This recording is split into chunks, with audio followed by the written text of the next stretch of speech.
मुल्तान में जाकर भी भक्ति का डंका बजाया, जहां से कि गोरखनाथ जी महाराज को लगा कि अरे भाई ये कौन है, तो पता चला श्री कबीरदास जी की कमाली, क्योंकि वह मुल्तान उनके ससुराल है, इसलिए वहां उन्होंने पर्दे में मर्यादा में ही उनको भिक्षा दिया था और उनके खप्पर भर गए थे। हम लोगों ने कुछ दिन पहले सुना है।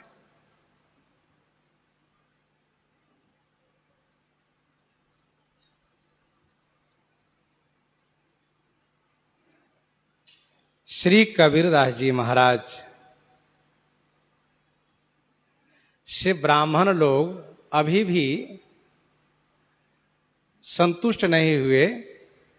अभी भी ब्राह्मणों के मन में ये बात बनी है कि कबीर कब समाप्त हो, कब ये नष्ट हो, कब परास्त हो, कब इनके जो समाज है वो समाप्त हो बैठे। तो अब की बार ब्राह्मणों ने क्या किया, श्री गोरखनाथ जी को शास्त्रार्थ के लिए मनाया कि आप काशी जी के कबीरदास जी को हराइए। तो श्री गोरखनाथ जी महाराज श्री काशी जी के ब्राह्मणों के कहने पर वे काशी जी आए और इन्होंने कहा, सुनिए, मैं चेले से शास्त्रार्थ नहीं करूंगा, पहले मैं गुरु जी से शास्त्रार्थ करूंगा। इनके गुरु जी हैं स्वामी श्री रामानंदाचार्य जी, पहले उनसे मैं शास्त्रार्थ करूंगा, इसके बाद कबीरदास जी से। तो यह सूचना श्री रामानंदाचार्य जी के पास गई।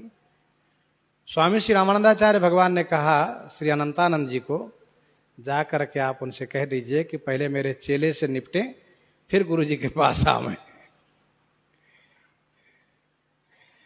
तब अंततोगत्वा ये हुआ कि अब शास्त्रार्थ कबीरदास जी से करना है। ब्राह्मण बड़े खुश हो गए कि अब तो हारेंगे जरूर, बहुत बनते हैं कबीरदास जी। गोरखनाथ जी से बात हुई और शास्त्रार्थ के लिए तैयार हो गए। दोनों के लिए एक निश्चित स्थान निर्धारित किया गया और वहीं दोनों शास्त्रार्थ करेंगे। सब लोग देखेंगे, काशी के सब गणमान्य और वरिष्ठ विद्वान और जो विशेष लोग हैं सब देखने आए। गोरखनाथ जी त्रिशूल गाड़ दिए, त्रिशूल के ऊपर बैठ गए और कहा, सुनो कबीर, यहां बैठ करके शास्त्रार्थ करूंगा और शास्त्रार्थ बैठ कर बराबर में होना चाहिए, तुम मेरे सामने आओ। तो कबीरदास जी ने एक धागा का जो होता है निकाला। अब धागा के जो गुलठी है, जो एक है ढेला जैसे, उसको निकाला। अब आप जो कहते हो, तो उसको निकाला उन्होंने और उस धागा को आकाश में यूं फेंक दिया ऊपर की ओर, कच्चा धागा को और फेंक दिया। वो धागा जाके अधर में ऊपर जाके रुक गया और श्री कबीरदास जी धागा के ऊपर जाके बैठ गए। कहा, श्रीमान गोरखनाथ जी, यहां शास्त्रार्थ हम करेंगे। गोरखनाथ जी की हिम्मत हार गई। बाप रे, मैं त्रिशूल पर बैठा हूं, त्रिशूल भूमि में लगा है और ये तो धागा को ऊपर फेंक दिया, धागा पर जाकर बैठ गया। तो कहा, सुनो, आज नहीं कल शास्त्रार्थ होगा। अच्छा ठीक है। सब लोग चले गए। चलते भाई आज की सभा समाप्त हुई, कल फिर आइए।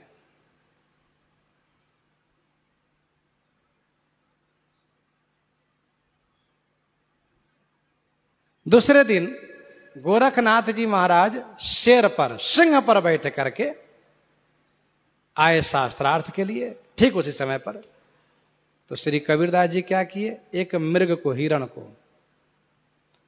उसी को पीठ ठोक करके सिंह बनाकर उस पर बैठ लिए और चल दिए। श्री कबीरदास जी के हिरण वाला, मृग वाला सिंह के सामने गोरखनाथ का सिंह ऐसा घबराया कि वह कुछ दूर तो पीछे चला और फिर मुंह घुमा करके भाग लिया। गोरखनाथ जी ने जोर से कहा, अब आज का शास्त्रार्थ हो गया, फिर कल करेंगे। अच्छा ठीक है, कल फिर आइए। तो अब तीसरे दिन गोरखनाथ जी महाराज बड़ी शालीनता के साथ पैदल चल करके आराम से आए और कहा, सुनिए कबीरदास जी, आज का शास्त्रार्थ ये होगा कि हम छुपेंगे, आप ढूंढ निकालिएगा, आप छुपिएगा, मैं ढूंढ निकालूंगा। तो कबीरदास जी ने कहा, छुप जाओ आप, मैं ढूंढ निकालता हूं। कहा, ठीक है। गोरखनाथ जी अंतर ध्यान हो गए, छू मंतर गायब, जादू में से दिखाया जाता है, गायब हो गए। और गायब होकर के गंगा जी में मेढक बनकर किनारे छुप गए, बैठ गए। कबीरदास जी ने ध्यान किया, आंख बंद की और देखा अच्छा यहां बैठा है। गए, हाथ डाल के पकड़ लाए और कहा सुनो, तुम प्रकट होते हो कि मैं तुमको रगड़ना शुरू करूं, मसलना शुरू करूं। दबाया हाथ से, कहा सोच लो। तुरंत गोरखनाथ जी प्रकट हो गए। अब गोरखनाथ जी ने कहा कि अब आप छुपिए, मैं ढूंढता हूं। कहा ठीक है। तो कबीरदास जी महाराज अंतर ध्यान हो गए, छुप गए। और छुप कर कहीं गए नहीं, अपने कमंडल वाले पानी में हो गए, पानी बन गए। अपने कमंडल में ही पानी बन के बैठ गए, पानी बन गए। अब गोरखनाथ जी ढूंढने लगे, ढूंढते ढूंढते परेशान हो गए। सब जगह ढूंढा, हाथ डाल करके, जिस पात्र में पानी रखा है कहीं नहीं मिले। कमंडल में भी हाथ डाला लेकिन कुछ है नहीं। तब निराश होकर के कमाल जी की ओर देखने लगे। तो कमाल जी को दया आ गई, कमाल जी को लगा कि नहीं बताना चाहिए कुछ। तो कमाल जी ने कहा आप ये काम करिए, अंगीठी जलाइए, अग्नि जलाइए और उस पर कमंडल के पानी को गर्म कीजिए, गुरुजी आ जाएंगे, पिताजी आ जाएंगे। तो उन्होंने ऐसा ही किया, आग जलाया, कमंडल को रखा, तो तुरंत कबीरदास जी आ गए। तो गोरखनाथ ने कहा मैंने तो ढूंढ लिया। कबीरदास जी ने कहा ढूंढ लिया, लेकिन अपनी विद्या से नहीं, मेरे चेला के चेला बन करके। बेचारे लज्जित हो गए।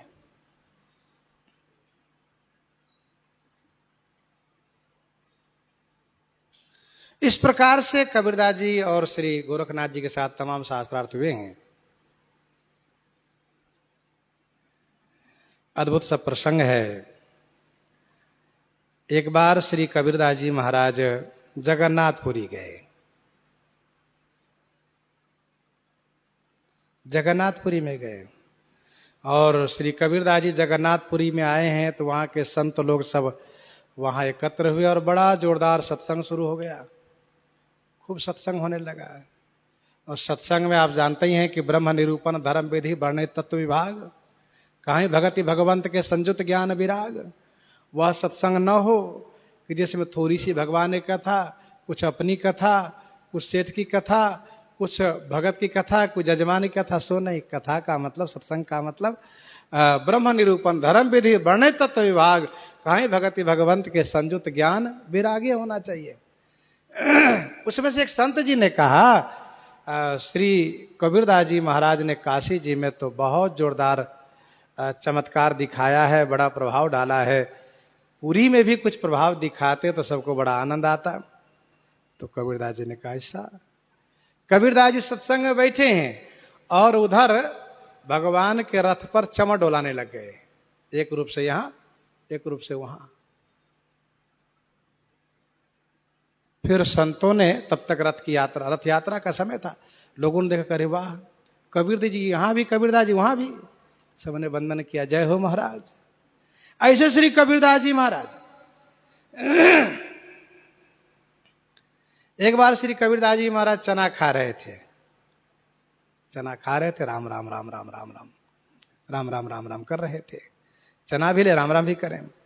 एक सज्जन ने कहा महाराज झूठे मुंह से राम राम नहीं करना चाहिए। अच्छा, कबीरदास जी बहुत सुलझे हुए संत में से थे।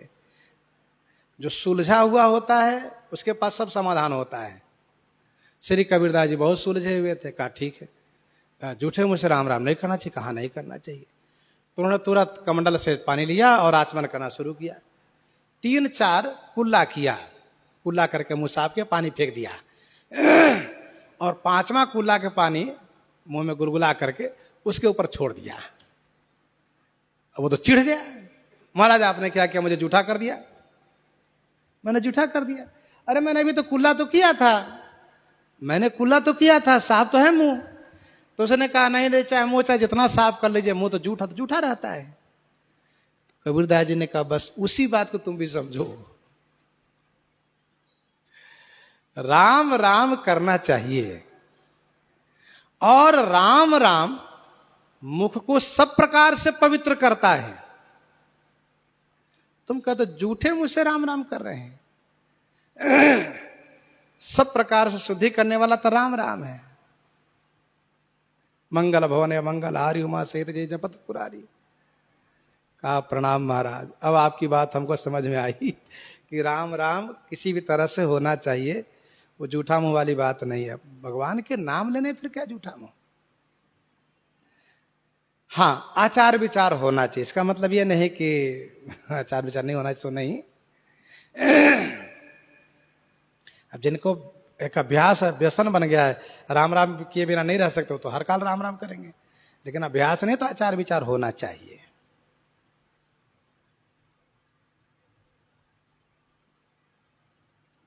एक बार की बात है, बलक बुखारा के बादशाह के राजकुमार अल्प अवस्था में मृत्यु को प्राप्त कर गया। बादशाह को बड़ा कष्ट हुआ, बहुत दुख हुआ। उसने तुरंत अपने मंत्री से कहा, भारत में बहुत ऐसे सिद्ध संत हैं जो मरे हुए को जिला देते हैं, आप जाइए किसी सिद्ध संत को लेकर आइए। उस समय में बहुत ऐसे सिद्ध संत थे जो मरे हुए को जीवित कर सकते थे, लेकिन बलक बुखारे जाने के लिए मना कर दिया, हम उस देश में नहीं जाएंगे। बलक बुखारा कोई देश है। फिर यह हुआ कि श्री कबीरदास जी के पास आए। कबीरदास जी ने अपनी स्वीकृत देखा, ठीक है हम चलेंगे। कबीरदास जी वहां गए, उनका बड़ा सम्मान हुआ, बहुत सम्मान हुआ। इसके बाद कबीरदास जी ने कहा, देखो राजकुमार, तुम्हारे पिताजी बुला रहे हैं, तुम उठ जाओ। नहीं उठा। तब कबीरदास जी ने कहा, देखो खुदा तुमको बुला रहे हैं, तुम उठ जाओ। नहीं उठे। तब कहा, देखो तुमको कबीर बुला रहा है, कबीरदास, उठ जाओ। उठ के बैठ गए। सबको बड़ा आनंद आया, सब बड़े संतुष्ट हुए और सबने माना कि धन्य है कबीरदास जी महाराज, जो इस प्रकार से बादशाह के राजकुमार को जीवित कर दिए।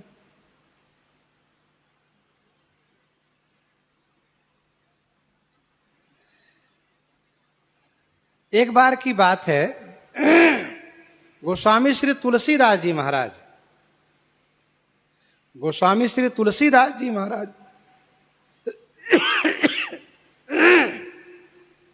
काशी जी में कमाल के साथ जब सत्संग करने लगे तो अपना खेद प्रकट करने लगे कि मेरा जन्म बाद में हुआ, काश पहले जन्म हुआ होता तो मैं भी श्री कबीरदास जी का सत्संग करता, सत्संग का लाभ लेता, सो मेरे भाग्य में नहीं था। तो श्री तुलसीदास जी महाराज को खेद करते हुए देखा कमाल ने, तो कहा आप चिंता नहीं कीजिए, अभी मैं बुलाता हूं, आएंगे।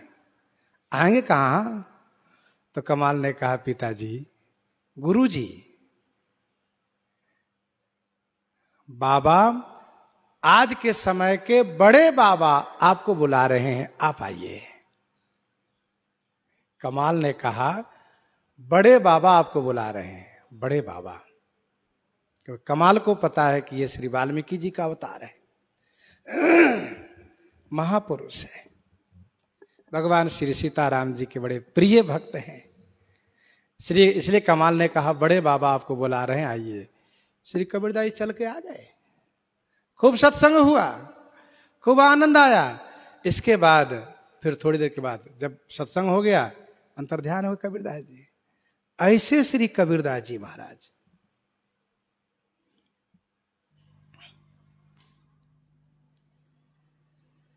इतना ही नहीं, श्री कबीरदास जी कभी कभी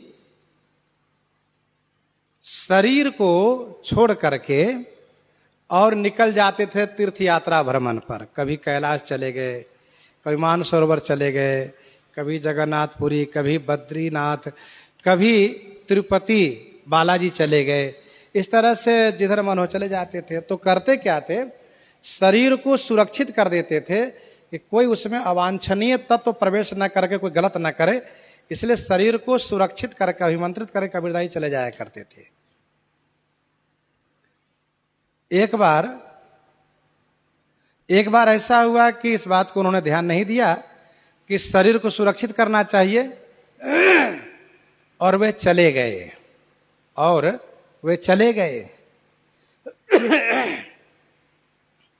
जब चले गए तो एक बहुत धूर्त भूत घूम रहा था।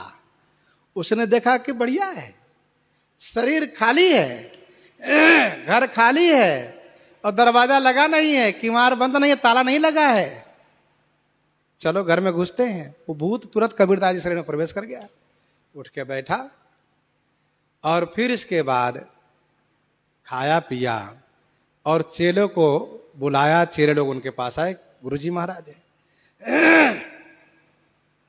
कबीरदास जी महाराज ने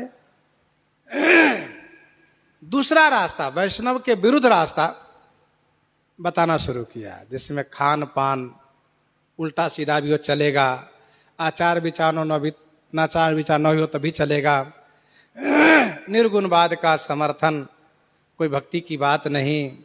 इस प्रकार से खूब चर्चा की। तो जो कुछ समझदार चेले लोग थे वे सोच रहे थे गुरुजी को हो क्या गया, गुरुजी कल तक जिस भक्ति की चर्चा कर रहे थे अब इनको क्या हो गया, इस तरह से बात कर रहे हैं, उल्टी सीधी बातें कर रहे हैं।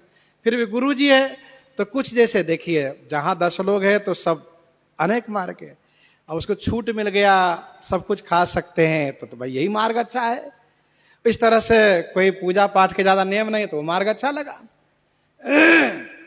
इस तरह से खूब अपना अलग रास्ता को प्रचार कर लिए। कबीरदास जी महाराज जब उधर से लौट के आए, भूत ने देखा कि जैसे कबीरदास जी तो निकल के भाग लिया वहां से। कबीरदास जी शरीर में प्रवेश किए, और जैसे प्रवेश किए तो देखा तो यहां तो सब व्यवस्था ही बदल गई है। क्यों भाई, क्या हो गया तुम लोगों को? गुरुजी आपने ही तो बताया है। अरे नहीं नहीं, मैंने नहीं बताया। नहीं नहीं गुरुजी, आपने ही, अमुक दिन को इतने समय में आपने ये कहा, इतने बज के इतने मिनट पर आपने ये कहा, सब सारा ब्यौरा दिया। कबीरदास जी ने आंख बंद के ध्यान किया तो करे तो सब गड़बड़ कर दिया। भूत ने सब बिगाड़ दिया।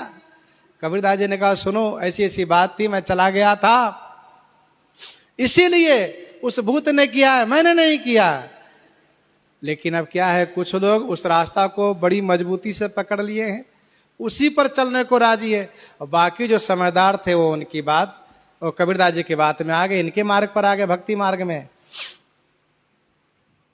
तभी से कबीरदास जी का 2 मार्ग हो गया। एक है वैष्णव कबीर और दूसरा है भूत कबीर। तो पूर्वांचल क्षेत्र में पूरब तरफ, दक्षिण तरफ भूत कबीर के ज्यादा अनुयायी लोग हुए। अब उनसे बात कीजिए तो बस वो उल्टी सीधी बात करते हैं। वो ये सब भूत कबीर के अनुयायी है, और जो वैष्णव कबीर है उनके अनुयायी जो है वो बढ़िया है। यही अंतर हो गया। तो श्री कबीरदास जी महाराज का यह जो प्रसंग है, यह जो चरित्र है, और भी सुंदर सुंदर उनका जीवन का चरित्र जो उनके ग्रंथों में विस्तार से लिखा है। भक्तमालकार ने जिस प्रकार से टीका टिप्पणी वर्णन किया है वह सब आपके सामने रखा गया। इन्हीं के साथ आज सीताराम सीताराम सीता राम सीताराम सीता